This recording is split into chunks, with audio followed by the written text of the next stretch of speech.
Hello everyone, this is Ritu and welcome to study more knowledge. NCERT geography हम discuss कर रहे हैं और इसमें हमारा आज नेक्स्ट चैप्टर स्टार्ट होगा जो कि है चैप्टर सेकंड। और ये चैप्टर का नाम है भूमि, मृदा, जल, प्राकृतिक वनस्पति और वन्य जीवन संसाधन। एक तरह से जो हमारे चारों तरफ जो संसाधन अवेलेबल हैं उसमें ये जो संसाधन है इनके बारे में आज हम जानेंगे, क्योंकि इससे पहले वीडियो में हमने संसाधनों के बारे में पढ़ा था कि भाई ओवरव्यू लिया था संसाधनों के बारे में, संसाधन क्या होते हैं और कौन कौन सी चीज़ें संसाधन में इंक्लूडेड हैं, ये सभी जाना था। तो अभी उनको ही हम बारी बारी पढ़ेंगे। तो यहाँ पर ये कुछ संसाधन हैं जिनके बारे में आज हम डिस्कस करेंगे। You can also follow me on social media, Facebook page, Insta ID and Telegram channel, link description में मिल जाएगा। आज के इस वीडियो में कई सारी चीज़ें डिस्कस करेंगे जैसे कि अफॉरेस्टेशन और soil resources, degradation of soil, water resources availability और conservation of water resources, natural vegetation and wildlife, distribution of natural vegetation and conservation of natural vegetation and wildlife. Content आपको Hindi English दोनों में ही मिलेगा, so don't worry. तो यहाँ पर आप देखें, इंट्रोडक्शन देख लेते हैं सबसे पहले कि दो स्थानों में विभिन्नता भूमि की गुणवत्ता, मृदा, जल, प्राकृतिक वनस्पति, प्राणियों और प्रौद्योगिकी के उपयोग की भिन्नता के कारण है। मतलब आप देखते हो ना कि जो आप दो प्लेसेस में अगर डिफरेंस देखो तो काफ़ी सारा डिफरेंस उसमें मिलेगा आपको।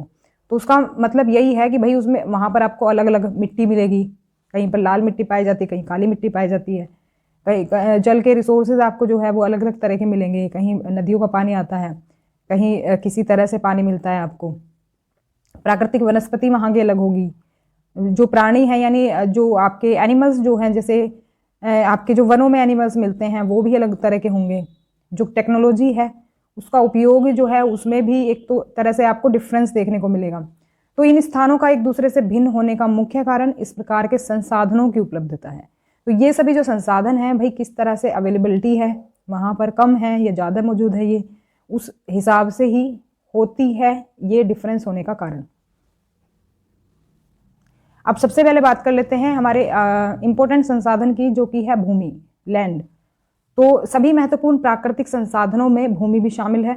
भूपृष्ठ के कुल क्षेत्रफल का लगभग 30% भाग भूमि है। इस थोड़े से परसेंट से भी सभी भाग जो है आवास योग्य नहीं है, यानी कि जो भूमि है पूरी उस पर सभी जगह नहीं रह सकते आप। ऐसी कुछ जगह हैं जहाँ पर बिल्कुल नहीं रह सकते।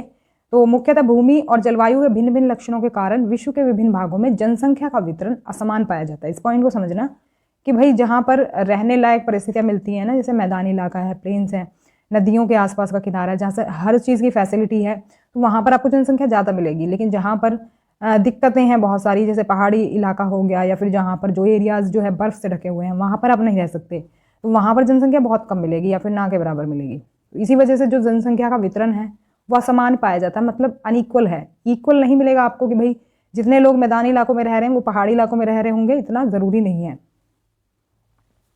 तो विश्व की 90% जनसंख्या जो है भूमि क्षेत्र के 3% भाग पर रहती है और शेष जो 70% भूमि है या तो विरल जनसंख्या है यहाँ पर या तो फिर निर्जन है, यानी कि यहाँ पर पॉपुलेशन नहीं पाई जाती, कोई नहीं रहता वहाँ पर। तो आप देख सकते हो जो पृथ्वी है उसका सिर्फ 30% ही यूज में आ रहा है लोगों के रहने के। तो इसके बहुत से भी रीजन हो सकते हैं, जैसे कि भाई ऊबड़ खाबड़ स्थलाकृति हो सकती है, वहाँ पर आप घर नहीं बना सकते। पर्वतों के तीव्र ढाल हो सकते हैं, भाई ऊंचे ऊंचे पर्वतों पर जाकर थोड़ी ना रहोगे जो जहाँ तीखे उनके होंगे ढाल। जल आक्रांत संभावित निम्न क्षेत्र, यानी कि जहाँ पर पानी जो है आ सकता है, भाई बाढ़ आ सकती है, वहाँ पर नहीं रह सकते। मरुस्थल क्षेत्र हैं जहाँ पर भाई ना तो बारिश होती है और ना ही टेम्परेचर है उतना कि आप सह सकें। और सघन वन क्षेत्र हैं, जैसे कि बहुत से ये अमेज़न के जो जंगल हैं, वहाँ पर आप नहीं रह सकते जा करके। तो इस तरह की जो है ना अविरल और निर्जन जगह हैं जहाँ पर आप नहीं रह सकते। उर्वर मैदानों और नदी घाटियों में कृषि के लिए उपयुक्त भूमि उपलब्ध है, इसलिए यहाँ यह स्थान जो है विश्व के सघन बसे हुए क्षेत्र हैं। यह कहने का मतलब है कि जो प्लेन्स एरिया हैं, जो नदी घाटी के आसपास वाले एरिया हैं, वहाँ पर देखो फसल उग सकती है, एग्रीकल्चर की जा सकती है, तो इस वजह से वहाँ पर आपको जनसंख्या ज़्यादा मिलेगी। तो ये पॉइंट्स पूछे जा सकते हैं कि भाई जनसंख्या ज़्यादा कहाँ पर मिलेगी। अब देख लेते हैं भूमि उपयोग। तो भूमि का जो उपयोग है विभिन्न कार्यों के लिए किया जाता है, जैसे कि कृषि, वानिकी, खनन, माइनिंग जो होती है, और सड़कों और उद्योगों की स्थापना के लिए। तो कई सारी चीज़ हैं जिसमें भूमि का यूज़ होता है। और भूमि का जो उपयोग है निर्धारित होता है दो कारकों से। एक तो भौतिक कारक होते हैं इसके लिए जिम्मेदार, और दूसरे हैं मानवीय कारक। देखो, स्थलाकृति, मृदा, जलवायु, खनिज और जल की उपलब्धता, इसकी वजह से होगा भूमि का यूज़। नहीं तो अगर ऐसी जगह होगी कि भाई जहाँ पर ये चीज़ें जो है काम की नहीं है, स्थलाकृति जो है वो उबड़ खाबड़ है ज़मीन, वहाँ पर आप घर भी नहीं बना सकते, कुछ और यूज़ में नहीं ले सकते उसको। मिट्टी वहाँ की सही होनी चाहिए, उपजाऊ होनी चाहिए। जलवायु जो है एक्सट्रीम नहीं होनी चाहिए, गर्म या ज़्यादा ठंडी नहीं होनी चाहिए। और खनिज और जल की उपलब्धता होनी चाहिए। तो जब भी जो है भूमि का वो यूज़ हो पाएगा सही तरीके से। मानवीय कारक जो है ये भी जो है निर्धारित करते हैं भूमि का यूज़ होगा कि नहीं होगा, भूमि का उपयोग। तो जनसंख्या और प्रौद्योगिकी जो है ये भी, इनके आधार पर भी निर्धारित होता है कि भूमि का उपयोग होगा कि नहीं। तो और देख लेते हैं इसमें जो एक तरह से जो भूमि होती है ना, दो तरह की होती है। एक तो होती है निजी भूमि, निजी लैंड और प्राइवेट लैंड कहेंगे, और एक होती है कम्युनिटी लैंड यानी सामुदायिक लैंड। तो ये जो है व्यक्तियों के स्वामित्व में होती है, मतलब कि इस पर लोगों का कंट्रोल होता है खुद ही, जैसे कि इंडिविजुअल पर्सन है कोई, उसका कंट्रोल होगा इसमें। लेकिन सामुदायिक भूमि जो है समुदाय के स्वामित्व में होती है, मतलब एक तरह से ग्रुप ऑफ पीपल होगा इसके, मतलब कम्युनिटी के लिए इसके यूज़ किया जाएगा, जैसे कि चारा, फलों, नट या फिर औषधीय बूटियों को एकत्रित करने के लिए। इसे साझा संपत्ति संसाधन कहते हैं, जो ये आपकी सामुदायिक जो भूमि होती है। अब देख लेते हैं भूमि संसाधन का संरक्षण। तो संसाधन, ये जो भूमि है इसका संरक्षण हम कैसे कर सकते हैं। तो बढ़ती जनसंख्या तथा इसकी बढ़ती मांगों के कारण वन भूमि और कृषि योग्य भूमि का बड़े पैमाने पर विनाश हुआ है, और इसलिए विनाश की वर्तमान दर को अवश्य ही रोकना चाहिए, क्योंकि ज़रूरी है भाई, भूमि अगर खराब हो जाएगी, अनुपजाऊ हो जाएगी, तो फिर हम जो खेती है वो कहाँ पर करेंगे और खाने के लिए कहाँ जाएगा। तो वन रोपण, भूमि उद्धार, रासायनिक कीटनाशकों और उर्वरकों के विनियमित उपयोग तथा अतिचारण पर रोक लगाना ही एक तरह से इसका जो तरीका है, भूमि संरक्षित हम कर सकते हैं इन तरीकों से, कि भाई हमें एक तो वन रोपण करना चाहिए, वन लगाने चाहिए, और भूमि उद्धार, रासायनिक कीटनाशकों का एक तरह से उपयोग जो है नहीं करना चाहिए, क्योंकि वो जो है ना भूमि की उपजाऊपन को खत्म करते हैं। अब देख लेते हैं मृदा के बारे में। दूसरा संसाधन हमारा, पृथ्वी के पृष्ठ पर दानेदार कणों के आवरण की पतली जो परत है वो मृदा कहलाती है, और ये भूमि से निकटता से जुड़ी हुई है। तो स्थल रूप मृदा के प्रकार को निर्धारित करते हैं, ये जो है क्वेश्चन पूछा गया है। तो land forms determine the type of soil. भाई लैंड फॉर्म जैसा होगा, उससे क्या मतलब है लैंड फॉर्म से, जैसे कि भाई पठार है, पर्वत है या फिर मैदान है, उसके अकॉर्डिंग मिट्टी होगी, उसके अकॉर्डिंग सॉइल पाई जाएगी, जैसा लैंड फॉर्म होगा। तो मृदा का निर्माण चट्टानों से प्राप्त खनिजों और जैव पदार्थ तथा भूमि पर पाए जाने वाले खनिजों से होता है। तो कई सारी चीज़ें हैं जो कि मृदा के निर्माण में जो है योगदान देती हैं। यह अपक्षय की प्रक्रिया के माध्यम से बनती है, ये भी क्वेश्चन आया हुआ है। और आगे है भाई, खनिजों और जैव पदार्थों का जो सही मिश्रण होगा ना, वही मृदा को उपजाऊ बनाएगा, अगर सही क्वांटिटी में ये मिले होंगे मिट्टी में। इसके अलावा कुछ इंपॉर्टेंट पॉइंट्स देख लेते हैं। अपक्षय जो शब्द यूज हुआ था, ये है तापमान परिवर्तन, तुषार क्रिया, या फिर जो होता है पौधों, प्राणियों और मनुष्य के क्रियाकलाप द्वारा अनावृत शैलों का टूटना और क्षय होना। तो मतलब जो वो चट्टानें टूटती है ना, तो उसको बोलते हैं हम अपक्षय। इसको हम कहते हैं वेदरिंग कहते हैं इंग्लिश में। और एक इम्पोर्टेंट पॉइंट और है यहाँ पर कि केवल 1 सेंटीमीटर मृदा को बनने में सैकड़ों वर्ष लग जाते हैं। यानी सिर्फ एक सेंटीमीटर मिट्टी अगर बनेगी ना आपकी, तो वो सैकड़ों वर्ष लगेंगे उसमें। तो सोचिए कितनी इंपॉर्टेंट है ये। अब सबसे इंपॉर्टेंट चीज़ देख लेते हैं, सॉइल प्रोफाइल के बारे में क्वेश्चन पूछा जाता है, और इसको हिंदी में कहते हैं मृदा परिच्छेदिका। तो यहाँ पर आपको इसके लेयर्स जो है ना वो ध्यान रखनी है, कौन सी लेयर में क्या चीज़ मिलती है ये पूछा जाता है। तो यहाँ पर 4 लेयर इसकी दिखाई गई हैं। तो 4 लेयर जो हैं वो किस किस चीज़ की बनी है। सबसे नीचे वाली जो लेयर है उसको कहते हैं क्या, जनक चट्टानें, पेरेंट रॉक। और दूसरी जो लेयर है ये वाली, ये है अपक्षित चट्टानी पदार्थ, वेदर्ड रॉक मटेरियल है ये। और इसके बाद मिलता है जो लेयर ये वाली है, बालू, गाद, क्ले के साथ उपमृदा है ये, सब soil with sand, silt and clay. अब सबसे ऊपर वाली जो लेयर है ये इंपॉर्टेंट है, काफ़ी पूछा गया क्वेश्चन है, ह्यूमस और वनस्पति के साथ ऊपरी मृदा। यानी कि जो फसल उगती है ये आपकी, ये ऊपर वाली जो लेयर है सॉइल की, ये काफ़ी इंपॉर्टेंट है उसके लिए, क्योंकि जो ह्यूमस है, ह्यूमस की वजह से ही जो पौधे की ग्रोथ है वो अच्छे से हो पाती है। तो ह्यूमस और वनस्पति के साथ होती है ऊपरी मृदा। ये पूछा जाता है कि ह्यूमस जो है वो कौन सी लेयर में पाया जाता है सॉइल की। तो सॉइल प्रोफाइल जो है ना आपको अच्छे से ध्यान होना चाहिए, इसमें से हर लेयर में से क्वेश्चन पूछा जाता है। अब देखो इंपॉर्टेंट चीज है क्या, भूस्खलन, इसको कहते हैं इंग्लिश में लैंडस्लाइड। तो भूस्खलन के बारे में पढ़ लेते हैं। ये है भूस्खलन को सामान्य रूप से शैल, मलबा या ढाल के गिरने वाली मिट्टी के वृहद संचलन के रूप में परिभाषित किया। भाई कहीं पर वो जो ढह जाती है ना, जमीन ढह जाती है, जैसे ये पर्वतीय इलाकों में आपने ज्यादा देखा होगा, तो ये होता है करीब करीब हम कहें भूकंप की वजह से, बाढ़ की वजह से, या फिर ज्वालामुखी की वजह से। तो लंबे समय तक भारी वर्षा होने से भूस्खलन होता है। तो पर्वतीय इलाकों में आप देखोगे होता रहता है। या नदी के प्रवाह को कुछ समय के लिए अवरुद्ध कर देता है। भाई आके जो है ये मलबा जो नदी के रास्ते में गिर जाएगा तो नदी जो है उसका रास्ता रुक जाएगा। तो नदी अवरुद्धता के अचानक फूट पड़ने से निचली घाटियों के आवासों में विध्वंस आ जाता है। अब जो नदी का पानी इधर उधर जाएगा तो फिर क्या होगा, बाढ़ आ जाएगी। तो पहाड़ी भूभाग में भूस्खलन एक मुख्य और विस्तृत रूप से फैली प्राकृतिक आपदा है। यानी कि पहाड़ी इलाकों में ज्यादा आपको ये देखने को मिलेगी ये चीजें, जो प्राय जीवन और संपत्ति को आघात पहुंचाती है और चिंता का एक मुख्य विषय है, ये कह सकते हैं। यहाँ पर इंग्लिश में भी आप देख सकते हैं इसको। यहाँ पर एक केस स्टडी दिया हुआ है कि भाई ऐसा कोई भूस्खलन हुआ था, तो उसी का ये यहाँ पर दिया हुआ है केस स्टडी। तो हिमाचल प्रदेश के किन्नौर जिले में रेकांग पीओ के निकट पंजी गांव में बड़े भूस्खलन के कारण राष्ट्रीय महामार्ग 22 की पुरानी हिंदुस्तान तिब्बत सड़क का 200 मीटर तक का भाग नष्ट हो गया। तो आप देख सकते हैं कितना जो है इसने एक तरह से इफेक्ट किया। ये भूस्खलन पंजी गांव में तीव्र विस्फोटन द्वारा हुआ था।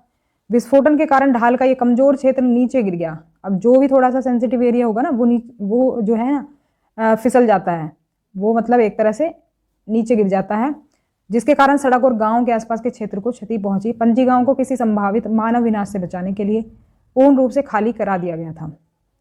अब देखो जब क्योंकि इस तरह की घटनाएं हुई कि भाई और ना हो जाए, क्योंकि अब ये एक बार हुआ है तो दोबारा भी हो सकता है, तो इसी वजह से वहां पे खाली करा दिया गया। अब आगे एक चीज देख लेते हैं, इंपॉर्टेंट चीज है इसी में, न्यूनीकरण क्रियाविधि। न्यूनीकरण क्रियाविधि है क्या?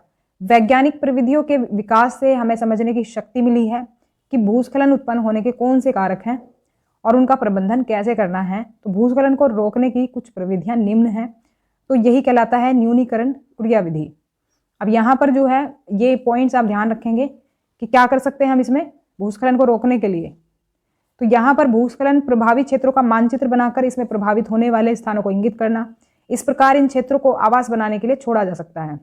भाई यहाँ पर जो है एक तरह से हम क्या करें, जहाँ पर ये भूस्खलन की प्रक्रिया होती है तो वहाँ से जो है वहाँ से आबादी को हटाया जाए, क्योंकि भाई वहाँ पर रहेंगे तो लोगों को खतरा हो सकता है। भूमि को खिसकने से बचाने के लिए प्रतिधारी दीवार का निर्माण करना, तो यहाँ पर जो है इस तरह से दीवार बनाई जा सकती है, प्रतिधारी दीवार। और भूस्खलन को रोकने का सबसे प्रभावी तरीका वनस्पति आवरण में वृद्धि है। भाई वही है कि हम जो है ज़्यादा से ज़्यादा वही है कि वन लगाएं। वो क्या है ना, मिट्टी को जो है मजबूती से बांधे रखती हैं। तो काफ़ी सारे जो है यूज़ होते हैं वनों के, ज़्यादा से ज़्यादा वन होंगे तो मिट्टी को जकड़े रहेंगे, वो जल्दी से जो है इस तरह से कोई दुर्घटना नहीं होगी। सतही अपवाह तथा झरना प्रवाहों के साथ साथ भूस्खलन की गतिशीलता को नियंत्रित करने के लिए पृष्ठीय अपवाह नियंत्रण उपाय कार्यान्वित किए गए हैं। तो कई सारी जो चीज़ें हैं वो की गई हैं इसमें, इसको हम यहाँ पर इंग्लिश में भी देख सकते हैं। अब आगे देख लेते हैं मृदा निर्माण के कारक, फैक्टर्स ऑफ सॉइल फॉर्मेशन। भाई किस तरह से जो है मिट्टी जो है बनती है, सॉइल फॉर्मेशन कैसे होता है, कौन कौन से कारक हैं जो उसमें योगदान देते हैं, जो एक तरह से मिट्टी के निर्माण में सहायक होते हैं। तो मृदा निर्माण के मुख्य कारक जो हैं जनक शैल का स्वरूप और जलवायविक कारक हैं। जनक शैल हमने देखी थी, याद होगा आपको, सॉइल प्रोफाइल अभी देखा था ना। सबसे नीचे वाली जो लेयर थी वो क्या थी, पेरेंट रॉक थी, सबसे नीचे वाली लेयर। अगर आपको ध्यान नहीं है तो फिर से मैं दिखा देती हूँ जिससे याद रहेगा। देखो सबसे नीचे वाला जो लेयर है ये देखो पेरेंट रॉक है ये। तो यहाँ पर इसी की बात की गई है कि भाई जो मिट्टी के बनने में जो है मुख्य कारक जो है वो है कि जो पेरेंट रॉक है वो कैसी है, उसका नेचर कैसा है। और इसके अलावा जलवायविक कारक भी इसके लिए जिम्मेदार हैं। जलवायविक कारक क्या हैं, क्लाइमेटिक फैक्टर्स। भाई जो जलवायु है वो कैसी है उसी के हिसाब से मिट्टी होगी वहाँ पर। मृदा निर्माण के अन्य कारक भी हैं भाई, और जो चीज़ें योगदान देती हैं, स्थलाकृति कैसी है, जैव पदार्थों की भूमिका, और उसमें मृदा निर्माण के संगठन में लगा हुआ समय, जो टाइम है वो भी डिसाइड करता है कि जो मिट्टी है वो कैसी होगी। जो काफ़ी टाइम से पुरानी मिट्टी होगी वो अलग तरह की होगी, नई मिट्टी अलग तरह की होगी। तो अलग अलग स्थानों में ये भिन्न भिन्न होता है। अब देखो यहाँ पर बहुत इंपॉर्टेंट चीज़ है, इसमें जो है ना क्वेश्चन पूछे गए हैं। तो मृदा निर्माण को प्रभावित करने वाले कारक यहाँ पर डिटेल में दिए हैं कि भाई क्या चीज़ जो है किस चीज़ को निर्धारित करती है या किस चीज़ को बनाने में मदद करती है। यहाँ पर ये चीज़ दी गई है। सबसे पहले देख लेते हैं, इधर से चलते हैं। जलवायु, तापमान, वर्षा। तो ये 3 चीज़ जो हैं ये किस चीज़ को निर्धारित करती हैं? अपक्षय और ह्यूमस के निर्माण की दर को प्रभावित करते हैं। ह्यूमस कितना होगा, और अपक्षय यानी जो टूटती है वो जो चट्टानें मिट्टी की, वो इसकी वजह से होता है। जलवायु, तापमान और वर्षा। भाई बारिश ज़्यादा होगी तो उसका जो अपक्षय होगा वो ज़्यादा होगा, तेज़ गति से होगा। टेम्परेचर भी ज़्यादा होगा तब भी वहाँ पर ये अपक्षय वगैरह ज़्यादा होगा। जलवायु भी इसको निर्धारित करती है, प्रभावित करते हैं ह्यूमस और अपक्षय की दर को मिट्टी की। फिर आता है समय, जो है मृदा परिच्छेदिका की मोटाई को निश्चित करता है। वो जो मृदा परिच्छेदिका हमने देखी थी 4 लेयर में जो है दिखाई गई थी, सॉइल प्रोफाइल, तो वो एक तरह से निश्चित कौन सी चीज़ करती है? टाइम निश्चित करता है ये कि भाई जो उसकी मोटाई है वो कितनी रहेगी। तो पुरानी होगी तो उसी हिसाब से उसकी मोटाई होगी। इसके अलावा वनस्पति जात, प्राणी जात और सूक्ष्म जीव जो होते हैं ह्यूमस निर्माण की दर को प्रभावित करते हैं। तो ये काफ़ी योगदान देते हैं। ये जीव जो होते हैं या फिर वनस्पतियाँ जो होती हैं ह्यूमस निर्माण की दर को ये प्रभावित करते हैं, ध्यान रखेंगे। उच्चावच, तुंगता और ढाल मृदा के संचय को निर्धारित करते हैं। तो यहाँ पर आप देखो इंग्लिश में देख सकते हो कुछ वर्ड्स जो होते हैं थोड़े ट्रिपिकल होते हैं, तो ये रिलीफ बोलते हैं इसको इंग्लिश में। ये निर्धारित क्या करते हैं? मृदा के संचय को। तो यहाँ पर एक चीज़ और बच जाती है हमारी, यहाँ पर देख लेते हैं हम। ये अक्सर पूछा जाता है कि भाई क्या चीज़ किसको निर्धारित करती है, तो ये क्वेश्चन पूछा भी गया है 1-2 ऑप्शन में से, इसमें से। बाकी है जनक शैल। जनक शैल जो भी हमने देखा था। पेरेंट रॉक जो है, पेरेंट रॉक रंग, गठन, रासायनिक गुणधर्म, खनिज मात्रा, पारगम्यता को निर्धारित करती है। तो कई सारी चीज़ें हैं जो कि ये पेरेंट रॉक निर्धारित करती है। इन पॉइंट्स को ध्यान रखेंगे, आपसे पूछा जा सकता है। देखो ये क्वेश्चन तो पूछा गया है कि मृदा परिच्छेदिका की मोटाई को कौन निश्चित करता है, ये पूछा गया क्वेश्चन। आगे हम देखेंगे जब क्वेश्चंस करेंगे। तो आगे बढ़ते हैं। यहाँ पर इंग्लिश में आप देख सकते हैं। फिर है मृदा का निम्नीकरण और संरक्षण के उपाय। निम्नीकरण से मतलब है डिग्रेडेशन जो हो रहा है मिट्टी का, मतलब जो उसकी क्वालिटी जो घट रही है दिन पर दिन, उसका क्या कारण है, क्या होता है वो, और इसके अलावा जो उसके संरक्षण है वो कैसे कर सकते हैं हम, उसके उपाय दिए हुए हैं। तो मानवीय और प्राकृतिक दोनों ही कारकों से मृदा का निम्नीकरण हो सकता है, डिग्रेडेशन।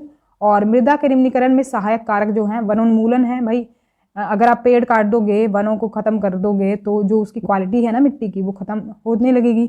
भाई वनों से बहुत सारी चीज़ें मिलती हैं, उनको खाद वगैरह भी तो मिलता रहता है। जो पुरानी जो वनस्पतियाँ होती है वो जो मिलकर के ह्यूमस की जो मात्रा है वो बढ़ाती रहती हैं, लेकिन वो नहीं होंगे तो फिर क्या होगा? यही होगा, अतिचारण। और इसके अलावा रासायनिक उर्वरकों और कीटनाशकों का अत्यधिक उपयोग जो है, इसके अलावा वर्षा दोहन, भूस्खलन और बाढ़, ये सभी जो कारक हैं ये जिम्मेदार होते हैं डिग्रेडेशन के लिए सॉइल के। अब देख लेते हैं कि भाई जो संरक्षण है वो किस तरह से हम कर सकते हैं मिट्टी का, सॉइल का। यहाँ पर सबसे पहले जो विधि है वो है मल्च बनाना, मल्चिंग इंग्लिश में कहेंगे। पौधों के बीच अनावृत भूमि जैव पदार्थ जैसे प्रवाल से ढक दी जाती है, इससे मृदा की आर्द्रता रुकी रहती है। मतलब एक तरह से हम ये करते हैं, जो भूमि होती है ना उसका जो ओपन एरिया है उसको कवर कर देते हैं नमी बचाने के लिए, ज़मीन की नमी बचाने के लिए। यहाँ पर मैं दिखा देती हूँ आपको। तो कुछ इस तरह से मान लो हमने यहाँ फसल उगाई है और भाई हमें ज़रूरत है कि भाई नमी जो है लंबे टाइम तक बनी रहे, तो हम क्या करेंगे, इसे घास फूस से कवर कर देंगे या किसी और चीज़ से कवर कर सकते हैं। कवर करने के लिए कई सारी चीज़ें होती हैं, मतलब बाहर से किसी एक्सटर्नल मटेरियल से हम इसको कवर कर देते हैं, तो ये कहलाता है मल्चिंग। तो इस तरह से जो है हम संरक्षण कर सकते हैं सॉइल का। दूसरा होता है वेदिका फार्मिंग। वेदिका फार्मिंग के जरिए हम क्या करते हैं, तो वेदिका फार्मिंग होती है चौड़े समतल सोपान अथवा वेदिका तीव्र ढालों पर बनाए जाते हैं ताकि सपाट सतह फसल उगाने के लिए उपलब्ध हो जाए। इनसे पृष्ठीय प्रवाह और मृदा अपरदन कम होता है। तो इससे भी मृदा अपरदन जो है कम होता है। और ये होती है कुछ इस तरह की। ये जो टेरेस फार्मिंग है ये होती है आपकी पहाड़ी एरिया में। तो पहाड़ी एरिया में कुछ इस तरह से जो है ना इसको सपाट कर दिया जाता है, सीढ़ी नुमा जो स्ट्रक्चर जो है बना देते हैं और यहाँ पर आप देख रहे हो ये धान की खेती है और कुछ इस तरह से होती है। ये पानी रोकने के लिए यहाँ पर बॉर्डर बना दिया इन्होंने, तो इससे भी जो है मृदा का संरक्षण होता है। नेक्स्ट जो विधि है संरक्षण की वो है समोच्च रेखीय जुताई। इसको इसमें इंग्लिश में कहते हैं कंटोर प्लोइंग। तो ये है एक पहाड़ी ढाल पर समोच्च रेखाओं के समानांतर जुताई ढाल से नीचे बहते जल के लिए एक प्राकृतिक अवरोध का निर्माण करती है। ऐसे समझ में नहीं आएगा, डायग्राम से दिखाती हूँ। ये होती है कुछ इस तरह की। ये आप पहाड़ी ढाल देख रहे होंगे, देखो ऊपर से नीचे की तरफ ही जा रहा है ढाल। तो यहाँ पर हमने तो जुताई ही कुछ इस तरह से कर दी है, देख रहे हो ना, बीच में जगह बनी हुई है, ये जुताई है इस तरह से। और यहाँ पर क्या करेंगे, जो बॉर्डर बने हुए हैं ना, यहाँ पर उगाएंगे हम जो भी सब्जी या जो भी उगाना है हमें चीज़ें, वो यहाँ पर उगाएंगे। ये भी जो है एक तरह से सॉइल कंजर्वेशन में मदद करता है। नेक्स्ट आता है इसके बाद रक्षक मेखलाएं। रक्षक मेखलाएं इंग्लिश में कहेंगे शेल्टर बेल्ट्स। और तटीय प्रदेशों और शुष्क प्रदेशों में पवन गति रोकने के लिए वृक्ष कतारों में लगाए जाते हैं ताकि मृदा आवरण को बचाया जा सके। ये तटीय रीजन होंगे, ये कोस्टल रीजन जो होते हैं ना, समुद्र के आसपास या नदी के आसपास, या फिर सूखे जो एरिया होंगे वहाँ पर भी ये विधि अपनाई जाती है। तो कुछ इस तरह की शेल्टर बेल्ट्स बनाई जाती हैं। यहाँ पर आप देख रहे हो ये खेत हैं और यहाँ किनारे पर देख रहे हो बड़े बड़े पेड़ लगे हुए हैं, यही है शेल्टर बेल्ट्स। तो ये देखो हवा से भी बचाएंगी, ये पानी से भी बचाएंगी, और मतलब कि ये काफ़ी एक तरह से कहेंगे ना, तेज़ हवा आंधी जो चलती है उससे भी ये बचाएंगे एक तरह से। ज़्यादा मेन तो इसका पवन गति रोकने के लिए ही है जो यहाँ पर दिया गया है, पवन गति रोकने के लिए। देखो पानी तो शायद नहीं रुकेगा इससे, तो पवन गति रोकने के लिए है ये। लेकिन मिट्टी को ये जकड़े रहेंगी तो काफ़ी हद तक बचाव होगा इससे। अब आगे देख लेते हैं समोच्च रेखीय रोधिकाएं। इसको इंग्लिश में कहते हैं कंटोर लाइन बैरियर्स। तो ये जो है एक तरह से रोधिकाएं बनाने के लिए हम पत्थरों, घास और मृदा का यूज करते हैं, और रोधिकाओं के सामने जल एकत्र करने के लिए खाइयां बनाई जाती हैं। इसको भी देख लेते हैं यहाँ पर, ये कुछ इस तरह की होती है। तो ये जो हमने रोधिकाएं बनाई हैं, ये वाली रोधिकाएं आप देख रहे होंगे, ये इनको बनाने के लिए हम ये 3 चीज़ें यूज़ कर सकते हैं। पत्थर से बना सकते हैं इसको, घास से भी बना सकते हैं, मिट्टी से बना सकते हैं। तो मिट्टी से बनी हुई है ये जो हम देख रहे हैं यहाँ पर, और इनके सामने जो है खाई सी बना दी जाती है, जो आप देख रहे हो ना। ये पिक्चर में तो क्लियर नहीं दिखेगा, पर यहाँ पर जगह बना दी जाती है। तो ये एक तरह से जल को रोकने का काम करती है, जल एकत्र इकट्ठा करने का। इसके बाद देख लेते हैं रॉक डैम, इसको चेक डैम भी कहते हैं, और चट्टान बांध इसको कहते हैं हिंदी में। तो ये जल के प्रवाह को कम करने के लिए बनाए जाते हैं। ये जो है नालियों की रक्षा करते हैं और मृदा क्षति को रोकते हैं। तो ये कुछ इस तरह से बनाए जाते हैं। आप देखोगे चेक डैम, डैम बना दिया एक तरह से, डैम देखा होगा आपने, बांध। तो यहाँ पर देखो ये बनाए हुए ना, ये नदी है यहाँ पर। अब देखो इधर की साइड जब नदी का पानी बहेगा तो कम जा रहा है, तो ये जो है डैम बना दिए एक तरह से।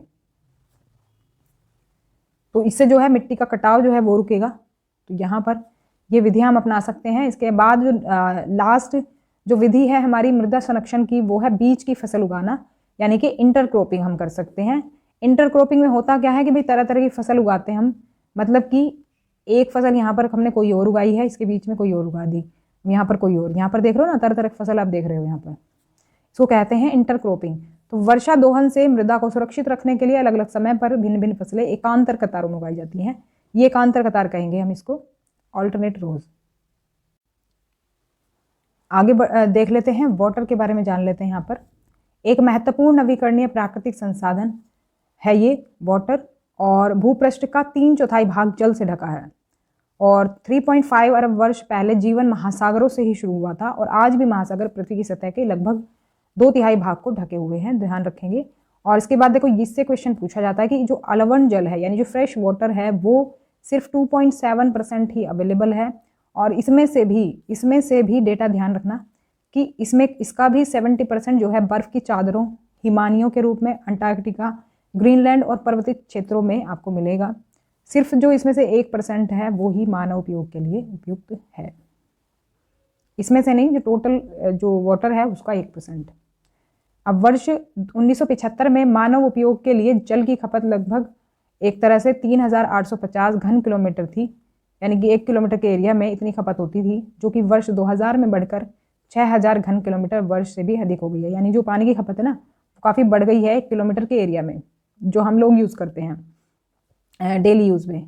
तो डेली यूज़ में आपको पता ही है इतनी सारी चीज़ें आ गई है। वॉशिंग मशीन में आप देखो कितना पानी वेस्ट होता है, तो जो कि पहले कुछ 2-3 बाल्टियों में ही काम हो जाता था, आज उसके लिए बहुत सारी बाल्टियाँ लगती हैं। तो ऐसे ही पानी की मतलब खपत इसलिए होने लगी है क्योंकि टेक्नोलॉजी आ गई है, नई नई चीज़ें आ गई हैं, उसके हिसाब से पानी और वेस्ट होता है। और ये जो जल है, भौम जल नदियों और झीलों में पृष्ठीय जल के रूप में जो शुद्ध जल है, फ्रेश वाटर जो है उसकी बात कर रहे हैं। भौम जल मतलब जो ग्राउंड वाटर है, भूमिगत जल जो है, नदियों में मिलता है ये 1% वाटर जो है, और झीलों में मिलता है पृष्ठीय जल के रूप में, तथा वायुमंडल में जल वाष्प के रूप में भी यही वाला जल है। तो सोच लो 1% जो जल है जो हमारे यूज़ का है उसमें ये इस तरह से बटा हुआ है। इसलिए अलवनीय जल सॉरी ये लवणीय है, हाँ अलवनीय ही है ये थोड़ा टाइपिंग में गड़बड़ हो गई। अलवनीय मतलब फ्रेश वाटर। तो जो है जल पृथ्वी का सबसे अधिक मूल्यवान पदार्थ है। अब क्योंकि इतना कम अवेलेबल है तो इसलिए मूल्यवान ही हुआ। तो पृथ्वी पर जल न बढ़ाया जा सकता है और न घटाया जा सकता है, इसकी कुल मात्रा स्थिर रहती है। तो देखो आपको मैंने वाटर साइकिल बताया था, वाटर साइकिल। तो अब क्योंकि देखो ये जो पानी है इसकी प्रचुरता में विविधता प्रतीत होती है। विविधता कैसे भाई, अलग अलग रूपों में मिलता है हमें, जैसे कि वाष्पीकरण वर्षण की प्रक्रियाओं द्वारा महासागरों में मिलता है, वायु भूमि और पुनः महासागरों में चक्रण द्वारा निरंतर गतिशील होता रहता है। तो यानी कि जो भूमि पर जो जल है वो कहा ना हमने कि ना तो ये घटता है ना बढ़ता है। ऐसा क्यों है? क्योंकि जल चक्र चलता रहता है, ये जो है ना घूमता रहता है कि भाई जो नीचे से पानी गया वाष्पीकृत हुआ, ऊपर कंडेंस हो गया और कंडेंस होकर के वर्षण यानी प्रेसिपिटेशन के रूप में नीचे जमीन पर आ गया और फिर से इकट्ठा हो गया। जो इकट्ठा जल जो वाष्पीकृत हुआ था ना वो फिर से यही प्रोसेस करेगा, ये फिर से वही प्रोसेस करेगा और इस तरह से जल चक्र चलता रहेगा। जो पानी नीचे से ऊपर गया था, जो बारिश के रूप में गिरा था, वो वापस फिर नीचे ज़मीन पर आ गया और फिर से वाष्पीकृत हो गया, फिर से ज़मीन पर आ गया। तो ये प्रोसेस चलता रहता है। जल कृषि उद्योगों तथा बांधों के जलाशयों के माध्यम से विद्युत उत्पादन करने में भी प्रयोग किया जाता है। तो इलेक्ट्रिसिटी जो जनरेट होती है वो भी इसी के थ्रू होती है। अब जल उपलब्धता की समस्याएं देख लेते हैं। कुछ देश हैं जो कि पानी की कमी से जूझ रहे हैं। अधिकांश अफ्रीका, पश्चिमी एशिया, दक्षिणी एशिया, पश्चिमी संयुक्त राज्य अमेरिका के कुछ भाग हैं और उत्तर पश्चिमी मेक्सिको, दक्षिण अमेरिका के कुछ भाग हैं और संपूर्ण ऑस्ट्रेलिया लवणीय जल की आपूर्ति की कमी का सामना कर रहे हैं। यहाँ पर अलवणीय होना चाहिए था क्योंकि फ्रेश वाटर के लिए तो कमी होगी ना, जो आपका सॉल्ट वाटर है वो तो अवेलेबल है। तो ये टाइपिंग में थोड़ी सी मिस्टेक हो जाती है, तो ध्यान ना दें इस पर, अलवणीय होना चाहिए था यहाँ पर। तो ये देश ऐसे जलवायु प्रदेशों में है जहाँ अक्सर सूखा पड़ता है और ऐसा जल का अभाव मौसमी अथवा वार्षिक वर्षण में विविधता के परिणाम स्वरूप हो सकता है। भाई या तो वहाँ पर बारिश नहीं होती है या फिर टाइम से नहीं होती है जो टाइम होना चाहिए, या फिर ऐसा मतलब जल का जो है एक तरह से बारिश के आधार पर भी हो सकता है। दूसरा जो वहाँ पर के सोर्स हैं वो फिर वही है, सूख जाते हैं जो फ्रेश वाटर सोर्सेज हैं जब बारिश नहीं होगी। तो मेन कारण तो एक तरह से हम बारिश ही कह सकते हैं, या फिर अति उपयोग भी हम कह सकते हैं कि भाई ज़्यादा उपयोग करते हैं। जल स्रोतों के संदूषण के कारण भी हो सकता है, भाई प्रदूषित कर दिए जो वाटर के सोर्सेज थे, फ्रेश वाटर लेक्स थी या फिर फ्रेश वाटर जो है रिवर्स थी, वो अगर प्रदूषित कर दी हैं तो भी अभाव हो सकता है। तो कई रीज़न हो सकते हैं इसके। कुछ इंपॉर्टेंट पॉइंट्स यहाँ पर बीच बीच में मैंने लगा दिए, ये बहुत सारे थे तो इसलिए बीच में लगा दिए।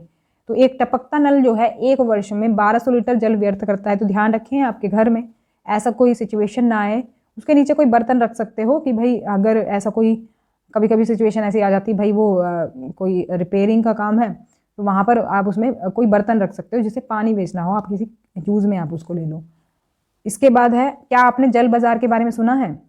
सौराष्ट्र प्रदेश में 1.25 लाख जनसंख्या वाला अमरेली शहर पास के तालुकों से पानी खरीदने के लिए पूर्णतः निर्भर है। तो जहाँ पर पानी की कमी है ना तो वहाँ पर ऐसी सिचुएशन है, तो हमारी लाइफ में ऐसी सिचुएशन ना आए उसके लिए हमें पानी को बचाना चाहिए, जो फ्रेश वाटर है उसको वेस्ट नहीं करना चाहिए। अब देखो जल संसाधनों का संरक्षण हम कैसे कर सकते हैं। देखो कुछ चीज़ें हैं जो कि पानी को प्रदूषित करती हैं, तो उन चीज़ों को रोकना चाहिए। जैसे कि कुछ लोग ऐसे ही जो ये होता है ना अशोधित वाहित मल, जो सीवेज है वो खुले हुए हैं, ऐसे ही बह रहा है मल, मतलब उनसे। और इसके अलावा कृषि रसायनों का विसर्जन, रसायन जो हम एग्रीकल्चर में यूज़ करते हैं, जल निकायों में औद्योगिक बहाव, कुछ फैक्ट्रीज़ हैं जो कि सीधे पाइप से जो है मतलब नीचे ग्राउंड वाटर में ही मिक्स करती हैं केमिकल्स को, वो सिर्फ टैक्स बचाने के लिए करती हैं ऐसा, और उससे मतलब सोच लो कि कितना जो है वो एनवायरनमेंट को खतरा है। इसमें शामिल नाइट्रेट धातुएं और पीड़कनाशी जल को प्रदूषित कर देते हैं। इनमें से अधिकांश रसायन अजैव निम्नीकरण होने के कारण जल द्वारा मानव शरीर में पहुंच जाते हैं। बहुत सी जगह पर आप देखो हैंडपंप से मतलब इस तरह का पानी निकलता है, पीने लायक नहीं है, लेकिन लोग फिर भी उसको पी रहे हैं, मजबूरी है क्योंकि वहाँ पर फ्रेश वाटर अवेलेबल नहीं है। तो वो क्या होता है, वो फिर बॉडी में जाता है और इतनी सारी बीमारियाँ क्रिएट करता है। इसलिए इनको उपयुक्त विधि से शोधित करके जल प्रदूषण नियंत्रित कर सकते हैं। जो ये अशोधित चीज़ें डाल रहे हैं ना जल में, इसको ऐसे ना वेस्ट करके इनको सही से शोधित करके जब एक तरह से हम पोल्यूशन जो है वो कंट्रोल कर सकते हैं। लेकिन उसमें खर्चा आता है, कोई करता नहीं है इस चीज़ को। वन और अन्य वनस्पति आवरण धरातलीय प्रवाह को मंद करते हैं और भूमिगत जल को पुनः पूरित करते हैं। देखो अगर हम वन लगाएंगे तो क्या होगा ना, वहाँ पर कच्चा जो है एरिया वो रहेगा, उसके थ्रू जो है ग्राउंड वाटर जो है वो फिल होगा। जल संग्रहण पृष्ठीय प्रवाह को बचाने की दूसरी विधि है। तो जल संग्रह हम कर सकते हैं भाई। हम हमारे आसपास अगर कच्ची ज़मीन है तो हम ऐसा कर सकते हैं कि जो वहाँ पर है वाटर को भर करके रखें और वो क्या होगा, ग्राउंड वाटर जो है रिफिल होगा उससे। जल रिसाव को कम करने के लिए खेतों को सिंचित करने वाली नहरों को, जो खेत हम भरते हैं, खेतों को पानी जो हम देते हैं नहरों से, वो नहर ठीक से पक्की होनी चाहिए जिससे कि जल रिसाव ना हो। ऐसा ना हो कि भाई लीकेज हो रहा है उसमें तो पानी वेस्ट होगा उससे। रिसाव और वाष्पीकरण से होने वाली जल क्षति को रोकने के लिए भाई देखो जो खेतों में पानी देते हैं उसमें भी बहुत पानी जाता है, तो हम स्प्रिंकलर से, ये भी थोड़ा सा मिसटाइपिंग हो गई यहाँ पर, स्प्रिंकलरों से सिंचाई कर सकते हैं हम, मतलब स्प्रिंकल विधि अपना सकते हैं। पानी छिड़क करके दे सकते हैं पौधों में जिससे कि बस उनकी जड़ों तक पहुँचे पानी, बाकी ज़मीन में वेस्ट ना हो। वाष्पीकरण के अधिक दर वाले शुष्क प्रदेशों में सिंचाई की ड्रिप या टपकन विधि बहुत उपयोगी है। वही भाई बस वहीं पर पानी दें जड़ों में पौधों की, तो बाकी जगह वेस्ट नहीं होगा जहाँ पर पानी की कमी है, किल्लत है। तो यहाँ पर एक जल किस तरह से हम कलेक्ट कर सकते हैं वो विधि दी गई है। अपने घर की छत पर वर्षा जल एकत्र करके इस जल का संग्रहण करना एवं विभिन्न उत्पादक उपयोगों में लाना वर्षा जल संग्रहण कहलाता है। भाई बारिश पड़ती है, आपने देखा हो कितना पानी बहता है, तो आप अपनी घर की छत पर जो है उसको इकट्ठा कर सकते हैं। औसतन 2 घंटे की वर्षा का एक दौर 8000 लीटर जल बचाने के लिए काफ़ी है।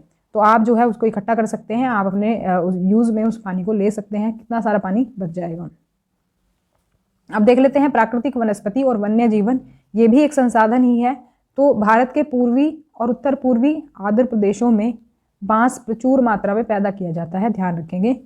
और प्राकृतिक वनस्पति और वन्य जीवन केवल स्थलमंडल, जलमंडल और वायुमंडल के बीच जुड़े एक संकरे क्षेत्र में ही पाए जाते हैं जिसे हम जैवमंडल कहते हैं। देखो ये हमारे जो है ना पृथ्वी पर ये तीनों चीज़ें मिलती हैं, स्थलमंडल, जलमंडल और वायुमंडल, लेकिन इनका एक जो संकरा क्षेत्र होता है जहाँ पर ये 3 चीज़ें अवेलेबल हैं, तीनों ही अवेलेबल हैं जहाँ पर, वहाँ पर ही मिलेंगे सिर्फ ये प्राकृतिक वनस्पति और वन्य जीव, जिसको कहते हैं जैवमंडल। तो सभी जीवित जातियाँ जीवित रहने के लिए एक दूसरे से परस्पर संबंधित और निर्भर रहती हैं। इस तंत्र को पारितंत्र कहते हैं। यहाँ तक हम ह्यूमन भी डिपेंड हैं पौधों पर या जंतुओं पर। कितनी सारी चीज़ें हमें पौधों से, जंतुओं से मिलती हैं और जंतु भी हम पर डिपेंड हैं। तो एक तरह से जो है ना एक दूसरे से पर निर्भर हैं हम लोग। तो इसी तंत्र को कहते हैं पारितंत्र। देखो अब यहाँ पर यूजेस दिए गए हैं कि भाई कैसे किस तरह से हम उन पर निर्भर हैं।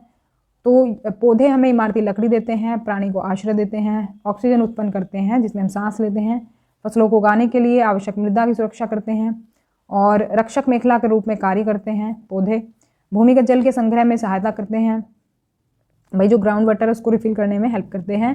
हमें फल, लेटेक्स, तारपीन का तेल, गोंद, औषधीय पौधे, कागज प्रदान करते हैं। इसके अलावा ना जाने कितनी चीज़ें हैं जो कि पौधे हमें देते हैं। और वन्य जीवन के अंतर्गत जंतु, पक्षी, कीट और जलीय रूप आते हैं। इसमें आपके सारे जंतु होंगे जो ज़मीन पर रहने वाले हैं, पानी में रहने वाले हैं, सभी हैं। इनसे हमें दूध मिलता है, मांस मिलता है। जो लोग नॉन वेज होते हैं, नॉन वेजिटेरियन, उनसे मांस मिलता है। इसके अलावा खाल और ऊन मिलती है इनसे। और कीट जैसे कि मधुमक्खी है, हमें शहद देती है, फूलों के परागन में मदद करती है। और पारितंत्र में घटक के रूप में एक महत्वपूर्ण भूमिका ये जो है मधुमक्खी निभाती है। और सॉरी अपघटक है ये, अपघटक होता है ना। और चिड़िया अपने भोजन के लिए कीटों पर निर्भर है और अपघटकों के रूप में कार्य करती है। तो देखो चिड़िया भी जैसे कोई होता है ना, कोई मरा हुआ कीड़ा है, कीट पतंगे हैं, उनको खाने का काम करते हैं ना ये, तो ये अपघटक हो गए।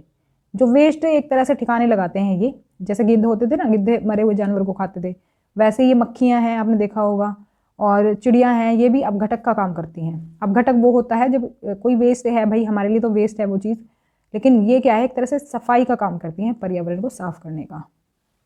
जैसे कि गिद्ध भी है, इसमें गिद्ध जो है मृत जीव जंतु को खाने के कारण एक अपमार्जक है और पर्यावरण का एक महत्वपूर्ण शोधक समझा जाता है। भाई सफाई करता है पर्यावरण की, और इसलिए प्राणी पारितंत्र के संतुलन को बनाए रखने के लिए अनिवार्य है। तो यहाँ पर अगर हम बात करें गिद्ध की भी, तो गिद्ध जो है बहुत ही यूज़फुल है, लेकिन इनकी संख्या बहुत कम रह गई।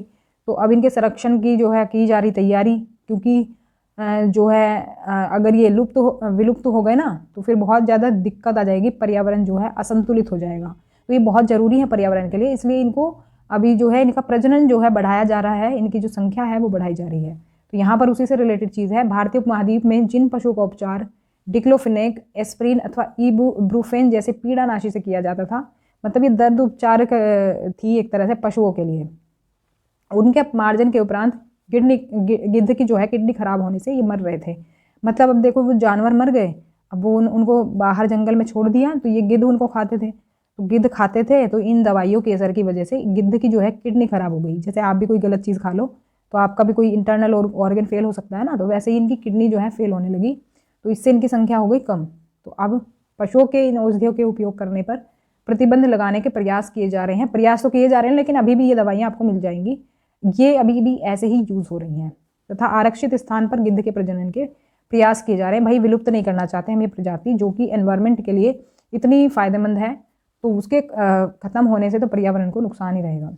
अब देख लेते हैं प्राकृतिक वनस्पति का वितरण। वनस्पति की वृद्धि मुख्य रूप से तापमान और आर्द्रता पर निर्भर करती है। ये मैंने इसलिए हाईलाइट किया है पॉइंट, क्योंकि इससे क्वेश्चन आया हुआ है।